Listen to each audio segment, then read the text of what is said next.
بسم اللہ الرحمن الرحیم۔ شروع اللہ کے نام سے جو بڑا مہربان اور نہایت رحم کرنے والا ہے۔ پیارے دوستو، السلام علیکم۔ سلطان نور الدین زنگی ابو القاسم محمود ابن عماد الدین زنگی زنگی سلطنت کے بانی عماد الدین زنگی کا بیٹا تھا اور تقریباً 28 سال حکومت کی۔ ویسے تو سلطان نور الدین زنگی کے بہت سے فتوحات اور کارنامے ہیں، مگر ان میں ایک بہترین کارنامہ روضہ رسول صلی اللہ علیہ وآلہ وسلم کی حفاظت کی سعادت کا بھی تھا۔ آج ہم اس واقعے کا ذکر تفصیل سے کریں گے۔ ویڈیو میں آگے بڑھنے سے پہلے آپ سے مدبانہ گزارش ہے کہ ویڈیو کو اینڈ تک لازمی دیکھیں۔ یہ اس وقت کی بات ہے جب ملک شام کے بادشاہ کا نام سلطان نور الدین زنگی تھا اور اس کے مشیر کا نام جمال الدین اصفہانی تھا۔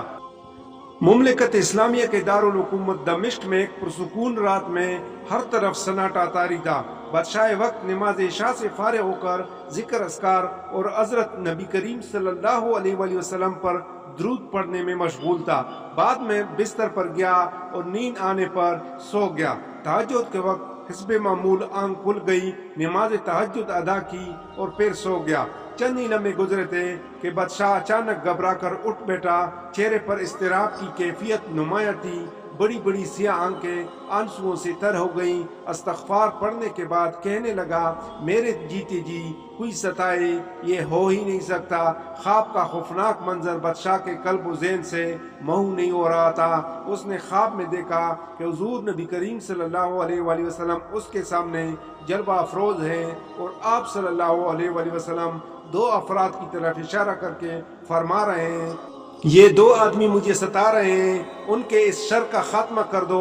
بادشاہ نے فوراً نرم بستر کو خیر آباد کہا اور اپنے دانشمند وزیر جمال الدین مسلم کو طلب کیا اور اس کے سامنے خواب میں جو کچھ منظر دیکھا وزیر کو بیان کر دیا اور ساتھ ہی حکم دیا کہ اب ہم یہاں ایک پل بھی نہیں ٹھہریں گے بلکہ ابھی مدینہ کی طرف جائیں گے۔ مدینہ جانے کی تیاری کی جائے۔ بادشاہ اپنے وزیر اور 20 آدمیوں کو ساتھ لے کر مدینہ کی طرف روانہ ہو گیا۔ بادشاہ کو کسی پل چین نہیں آ رہا تھا۔ اس کے ساتھی ہی نہیں بلکہ شہر دمشق کے رہنے والے بھی حیران تھے کہ اچانک سفر کی کیا وجہ ہو سکتی ہے، کسی کو علم نہیں تھا۔ اس زمانے میں عمومی طور پر دمشق سے مدینہ کا فاصلہ 20 سے 25 دنوں میں طے ہوتا تھا، لیکن بادشاہ نے تمام رستہ میں اپنے ساتھیوں کو کہیں آرام کرنے نہ دیا۔ بادشاہ نے یہی فاصلہ 16 دنوں میں طے کر لیا۔ مدینہ منورہ میں داخل ہونے سے قبل بادشاہ نے غسل کیا۔ شہر میں داخل ہونے کے بعد شہر کے تمام راستے دروازے بند کروا دیے، سیدھا مسجد نبی صلی اللہ علیہ وآلہ وسلم پر پہنچا، ریاض الجنہ میں نفل ادا کیے اور روضہ رسول صلی اللہ علیہ وآلہ وسلم پر ہدیہ درود السلام کے بعد بادشاہ شہر کے حکام سے مخاطب ہوا کہ کل شہر کے تمام باشندوں کی ہماری طرف سے دعوت عام ہے۔ مقررہ اوقات میں مدینہ شہر کے سب لوگ دعوت میں شریک ہوئے۔ بادشاہ ہر شخص کو بڑے غور سے دیکھتا رہا، لیکن وہ دو اشخاص نظر نہ آئے جن کی طرف خواب میں حضور صلی اللہ علیہ وآلہ وسلم نے اشارہ کیا تھا۔ بادشاہ کو کسی پل چین نہیں آ رہا تھا۔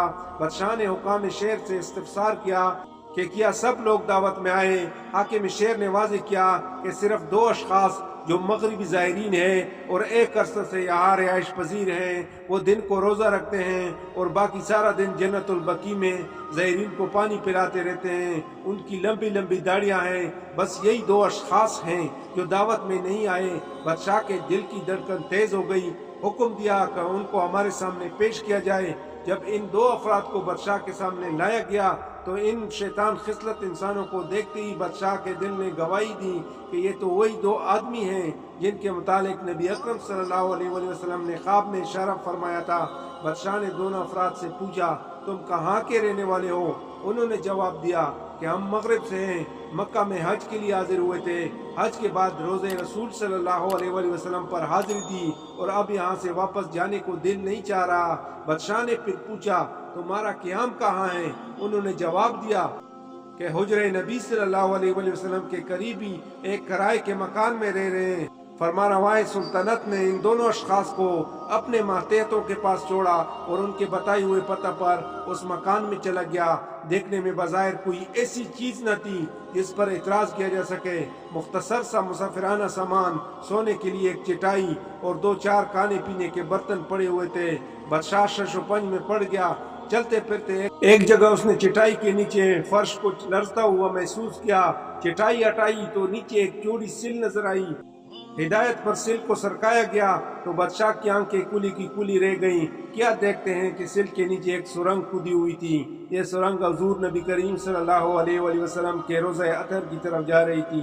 حکمران کا چہرہ غصے سے لال پیلا ہو گیا۔ بادشاہ تیز تیز قدموں سے لوٹا اور حکم دیا کہ ان دونوں شیطان صفت آدمیوں کو بابائے زنجیر میرے سامنے پیش کیا جائے۔ بادشاہ نے ڈانٹ کر پوچھا کہ سچ سچ بتاؤ کہ تم کون لوگ ہو اور کہاں سے آئے ہو۔ بادشاہ کی گرجدار آواز سے ان کی ٹانگیں کانپنے لگیں۔ دونوں بے روپیے اپنے اصل روپ میں پہچانے جا چکے تھے۔ دونوں نے جواب دیا کہ ہم مغرب سے آئے ہیں، ہمیں اپنی قوم کی طرف سے آپ کے پیغمبر صلی اللہ علیہ وآلہ وسلم کی آخری آرامگاہ نعوذ باللہ چرانے پر مامور کیا گیا ہے، لیکن افسوس جب ہمارا تھوڑا سا کام باقی رہ گیا تھا ہمیں گرفتار کر لیا گیا۔ فرمانروا نے دونوں مجرموں کو قانون کے مطابق سزائیں دی۔ حکمران کی آنکھوں سے آنسوؤں کا سیلاب بہہ اٹھا۔ آنسو تھے کہ تمنے کا نام نہیں لے رہے تھے۔ بادشاہ نے سسکیوں کے درمیان کہا کہ یہ میرے نصیب کی اس خدمت کے لیے حضور پاک صلی اللہ علیہ وآلہ وسلم نے اس غلام کو منتخب فرمایا۔ ناپاک سازش کا خاتمہ ہو چکا تھا۔ حکمران نے معمار بلائے اور ہدایت کی کہ روضہ رسول صلی اللہ علیہ وآلہ وسلم کے چاروں طرف اتنی گہری خندق کھودی جائے کہ پانی نکل آئے اور پھر اس خندق کو پگھلائے ہوئے سیسے سے بھر دیا جائے۔ اس پر عمل ہوا۔ یہ خندق روضہ رسول صلی اللہ علیہ وآلہ وسلم کے گرد آج بھی موجود ہے۔ یہ سعادت جس عظیم مسلمان فرمانروا کو نصیب ہوئی، دنیا اسے سلطان نور الدین زنگی کے نام سے جانتی ہے۔ اللہ تعالی ہم سب پر رحم فرمائے۔